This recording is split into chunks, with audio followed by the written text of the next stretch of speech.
Never just save money. Make it grow. The very first advice my grandfather ever gave me was unexpected. He said, never just save money. I was confused. Almost everyone says the opposite. Save your money. Save for the future. Save for safety.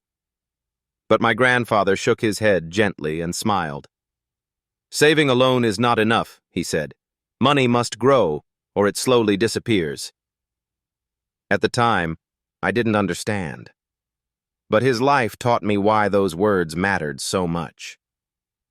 A man who only dreamed long ago in a quiet rural village, there lived an old man. That man was my grandfather. People in the village called him lazy, not because he was weak, but because he never worked. Every day, he sat beneath a large tree at the edge of the road. He watched the clouds move across the sky.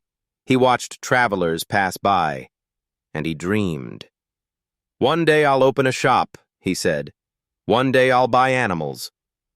One day I'll be rich. But that day never came. He dreamed, but he didn't act. At first, the villagers laughed at him. Later, they stopped laughing. They simply felt sorry. Inside the house, his wife worked endlessly. She cooked, cleaned, washed clothes, and tried her best to hold the family together. One quiet evening, she spoke to him kindly. "Dreams are beautiful," she said, "but dreams don't feed children. We need work. We need income." My grandfather nodded slowly. "Someday," he replied, "I'll find a way." But someday kept moving further away. The night hunger spoke. Years passed. Life became harder. Food became scarce. Money nearly disappeared. One night, my grandfather's young grandson walked toward him. The boy was barefoot, thin, hungry. In a soft voice, he asked, "Grandpa, do we have anything to eat?" The grandmother opened the cupboard. It was empty. No rice, no bread, nothing. At that moment, something broke inside my grandfather. He looked at the child and felt a deep pain in his chest. Tears filled his eyes. That night, he understood a hard truth. Dreams alone cannot protect a family. He couldn't sleep. His stomach was empty, but his mind was heavier. When morning came, he did something he had never done before. He went out to find work. Working hard, but going nowhere. My grandfather became a field laborer. The sun burned his skin. The soil was dry and heavy. He worked long hours, lifting tools, bending his back, pushing his body past its limits. His hands grew rough, his feet burned, his back ached. Every night he returned home exhausted. Dinner was small, sometimes beans, sometimes a single tortilla, sometimes almost nothing. His grandson asked, "What did you earn today, Grandpa?" My grandfather showed him a few coins. "It's not much," he said, "but at least it's something." Yet soon he realized something painful. Money came. Money went. Food finished. Medicine finished. Bills remained. The roof still leaked. The family was still struggling. Saving money felt impossible. The jar of hope. One afternoon at the village store, my grandfather overheard a conversation. A man said loudly, "The secret is saving money.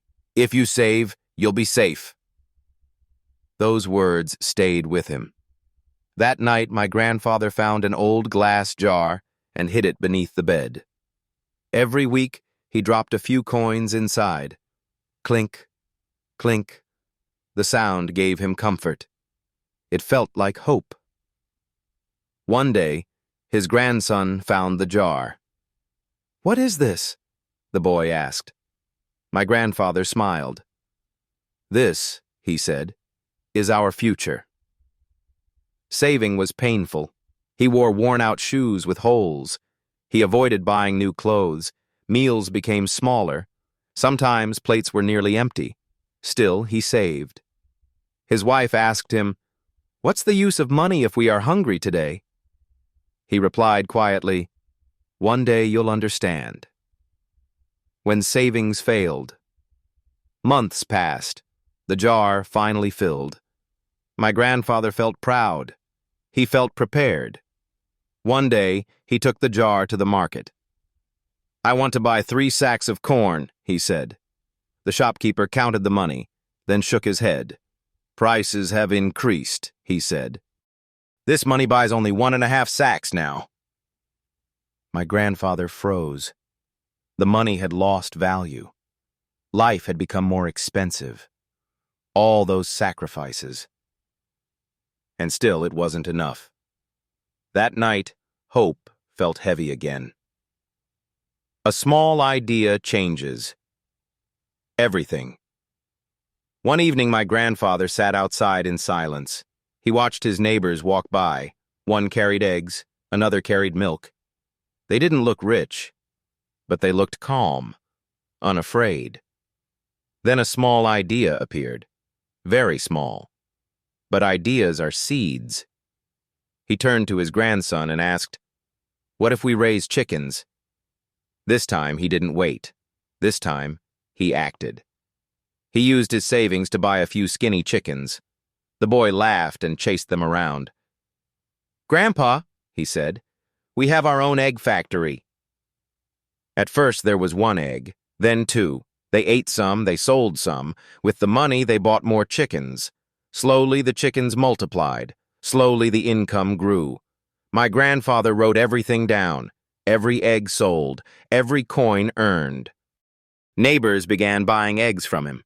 The house filled with hope again. The egg and the lesson. One day my grandfather held an egg in his hand and spoke to his grandson. "This egg," he said, "is more powerful than a jar of money. Money can run out, money can lose value. But when money is used wisely, it grows like life itself." The boy hugged him and laughed. "So you're not lazy anymore?" My grandfather smiled, tears in his eyes. "No, my child, I just finally learned." The lesson for all of us. Saving money alone is like holding water in your hands. It slowly slips away. But when you use money to build something, even something small, it grows. That was my grandfather's greatest lesson, and today I share it with you. Don't just save money. Make it grow.